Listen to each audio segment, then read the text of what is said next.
What's going on, everyone? So I'm going to talk about the recent alpha leak of Doom 2016.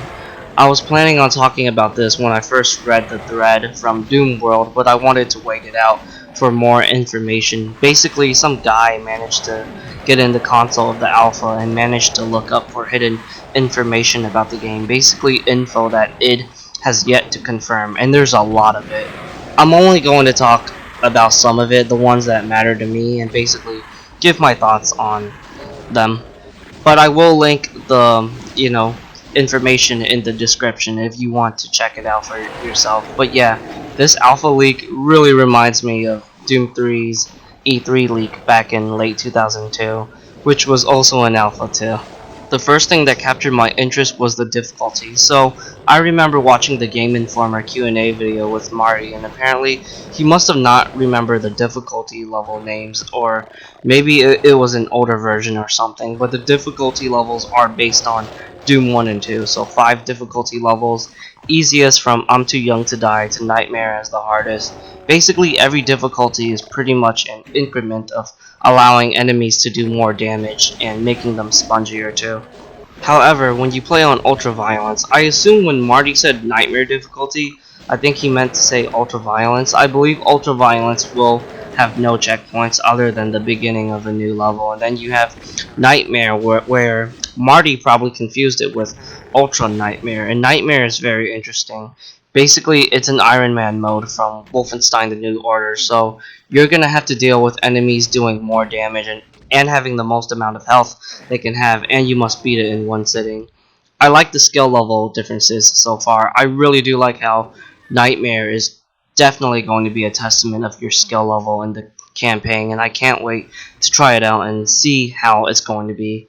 I know for sure I'm going to have to really play the campaign and just know it at heart, like knowing every fight, every proper strategy, secrets, etc.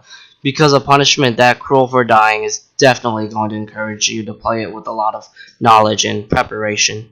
The game has confirmed to have 10 multiplayer maps, and one of them interests me. So I'm going to show you guys a video of Cliffside, because I believe this Cliffside map could be a reimagining of Cliffside from Quake Arena Arcade / Quake Live. This map was originally exclusive to the Quake 3 Xbox 360 port, and it was eventually ported to Quake Live. Doom 3 actually did reimagine one of Quake 2's most beloved map, the Edge, and it was called the Edge 2, so it could be possible that it will follow this trend again, and I think it's cool if they will include this map to the game. It was a pretty fan favorite map when Quake 3 Arena had a decent amount of players playing it on Xbox, and I thought it was solid overall. I do think 10 maps does seem a little low, but it's not too disappointing because, look at Doom 3, it only had 5 maps on launch day, so I can tell it is really trying to make this multiplayer more effectively than what they did in Doom 3. Hopefully the other maps will be interesting because I can't really expect much out of them based on the names, other than Heatwave, which was played in the alpha, and I thought it was a good map. Next up is Spider Mastermind. She's been confirmed. She's apparently going to have multiple abilities instead of her classic super chain gun attack. She can shoot you with lasers, beams, mines, and apparently has telekinesis and more.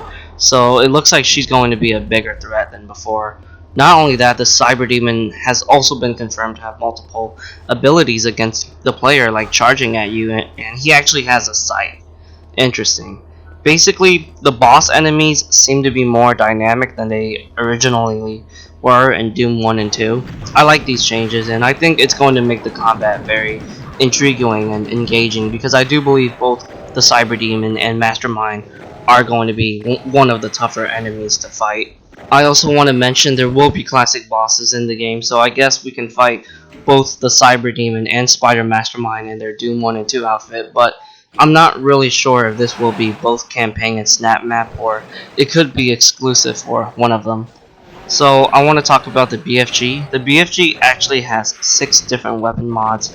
It has a rapid fire variation, kind of like the very old version of the BFG before it was changed to a sphere based weapon, which is included as a weapon mod. There's beam fire, which I have no idea what to expect. It could be like a railgun or maybe like a lightning gun, who knows. There's a charge attack, which I immediately thought about the Doom 3 version, and apparently it can turn into a flamethrower type of weapon, I believe. The PDA returns, and it does include the classic kills and secrets indicator. There's an auto map, it shows you the weapons and modifications you found, personal stats like glory kills, headshots, and more. So this PDA is pretty cool, and I just like the evolution of it. It does keep stats of data acquisitions, which I believe will be equivalent to the audio files from Doom 3, but it's interesting that, you know, it's pretty much like a Doom 3 PDA, but it's mixed with some of that stat tracking from the classic games. It seems like the Mancubus and a new enemy called the Prowler will be playable as demons. I think Game Informer did confirm that the Baron will be playable with the Revenant, so we now got two more enemies that are playable for multiplayer. I think it's going to be pretty fun using the Mancubus because he is one of my favorite Doom 2 enemies, and I have no idea what this Prowler thing will be, but the Revenant was a blast to use in the alpha multiplayer, and the Revenant has never been one of my favorite enemies, so I guess the Prowler could be fun to use. Snap Map is also confirmed to have a public online experience.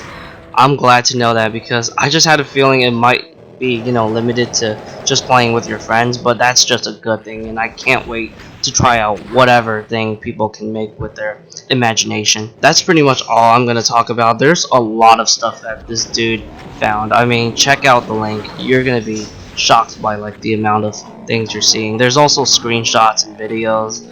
It's just like a crazy big leak. But that's pretty much it for the video. I hope you guys enjoyed it, and stay tuned for more.